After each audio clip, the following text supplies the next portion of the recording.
Boards, papunta na kami doon para maturukan. Paturok, paturok, paturok, paturok.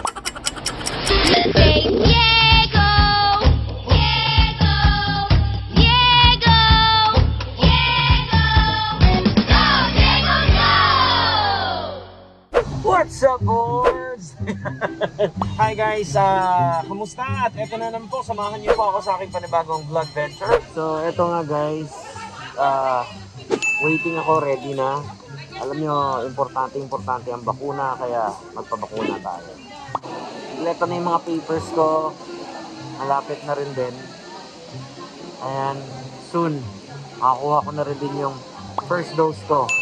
Ayan, alam nyo, napaka-importante sa lahat yung bakuna. Dapat pasok nyo yan sa inyo na makapagbakuna kayo for protection and for your protection din sa pamilya nyo. Ayan, so encourage everyone na magpabakuna, magpaturok. Alright guys, so nandito na ako para mag-take ng aking first vaccine. Ito para malaman lang ng lahat. Ang mga priority po, A1, yun po yung mga health workers natin. Sila pong unang dapat bakunahan. Yung A2 naman po, yun yung mga senior citizen. Yung A3, which doon ako nabilong, ito yung mga taong may comorbidities. Dahil ako po, since 2016, ay meron na po akong stint. Ibig sabihin, nagkaroon ako ng operation at meron na akong bakal sa puso. Kaya consider ko na actually yung self ko as PWD. So, isa ako sa mga kinakailangan na babakunahan after the senior citizen. Alright boards, this is it. Unang turok. Here we go.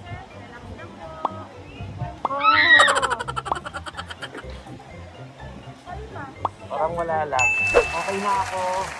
Meron na akong card. Isang dose na lang ang aantayin. So, mga almost a month. So, after that, kompleto na ako sa vaccine ko. So, again, wag na wag matakot magpabakuna. Kasi para po talaga sa inyo yan for safety natin. Alright, done na kami sa aming first dose. Ayan, kaya shout out sa mga lahat na hindi pa nabakunahan. Magpabakuna kayo, magpaturok na kayo. Importante ang maturukan. Masarap ang maturukan.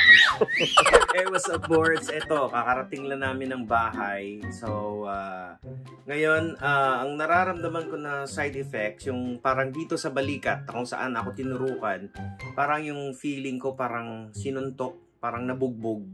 So far, yun lang naman.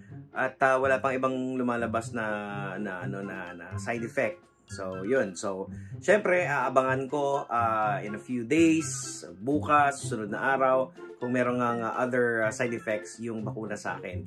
Pero again, paalala sa lahat, pag may chance na magpabakuna, paturok na. Paturok na, be! Syempre, dito na magtatapos ang ating panibago na namang vlog venture. Ang aking pagpaturok. Tabayan na nagsusunod na vlog venture. Siyempre, kasama pa rin po yung bang lingkod, DJ Diego Bandido, na laging nagsasabi, hindi lahat ng kalbo masamang tao. Tama, Lili? Maraming salamat. Hanggang sa susunod na vlog venture. Paalam. Bye! Always your number one SM Radio Station.